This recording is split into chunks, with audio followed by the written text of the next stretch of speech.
ರೈತ ಬಾಂಧವರಿಗೆ ಪ್ರಗತಿ ಚಾನಲ್ಗೆ ಎಲ್ಲರಿಗೂ ಆತ್ಮೀಯವಾದಂಥ ಸ್ವಾಗತ. ಇಂದಿನ ತೊಗರೆಕಾಳಿನ ಮಾರುಕಟ್ಟೆಗಳ ಬೆಲೆಯನ್ನು ನೋಡಿಕೊಂಡು ಬರೋಣ. ಇನ್ನೂ ಯಾರು ಹೊಸದಾಗಿ ಚಾನಲ್ ನೋಡ್ತಾ ಇದ್ದರೆ ಸಬ್ಸ್ಕ್ರೈಬ್ ಆಗಿ. ಇಂದು ತೊಗರೆಕಾಳು ಯಾವ ಮಾರುಕಟ್ಟೆಗಳಲ್ಲಿ ಎಷ್ಟು ರೇಟು ಇದೆ ಅಂತ ನೋಡೋದಾದರೆ, ರಾಯಚೂರು ಮಾರುಕಟ್ಟೆಯಲ್ಲಿ 6,400 ರೂಪಾಯಿದಿಂದ 6,600, 6,400 ರೂಪಾಯಿದಿಂದ 6,600 ರೂಪಾಯಿವರೆಗೆ ರಾಯಚೂರು ಮಾರುಕಟ್ಟೆಯಲ್ಲಿ 1 ಕ್ವಿಂಟಲ್ ತೊಗರೆಕಾಳಿನ ಬೆಲೆ ಇದೆ. ಹಾಗೆ ವಿಜಯಪುರ ಮಾರುಕಟ್ಟೆಯಲ್ಲಿ ನೋಡೋದಾದರೆ 5,600 ರೂಪಾಯಿದಿಂದ ಹಿಡಿದು 6,100, 5,600ದಿಂದ 6,100 ರೂಪಾಯಿವರೆಗೆ ವಿಜಯಪುರ ಮಾರುಕಟ್ಟೆಯಲ್ಲಿ 1 ಕ್ವಿಂಟಲ್ ತೊಗರೆಕಾಳಿನ ಬೆಲೆ ಇದೆ. ಹಾಗೆ ಇನ್ನೊಂದು ಮಾರುಕಟ್ಟೆ ಕಲಬುರಗಿಯಲ್ಲಿ 5,500 ರೂಪಾಯಿದಿಂದ 7,000, 5,500ದಿಂದ 7,000 ಕಲಬುರಗಿ ಮಾರುಕಟ್ಟೆಯಲ್ಲಿ 1 ಕ್ವಿಂಟಲ್ ತೊಗರೆಕಾಳಿನ ಬೆಲೆಯನ್ನು ಹೊಂದಿದೆ ನೋಡಿ ರೈತರೆ.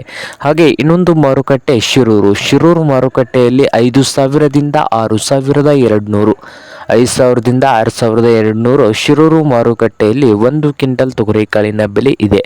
ಇದು ಇಂದಿನ ತೊಗರೆಕಾಳಿನ ಮಾರುಕಟ್ಟೆಗಳ ಬೆಲೆ ಆಗಿದೆ ನೋಡಿ ರೈತ ಬಾಂಧವರೇ.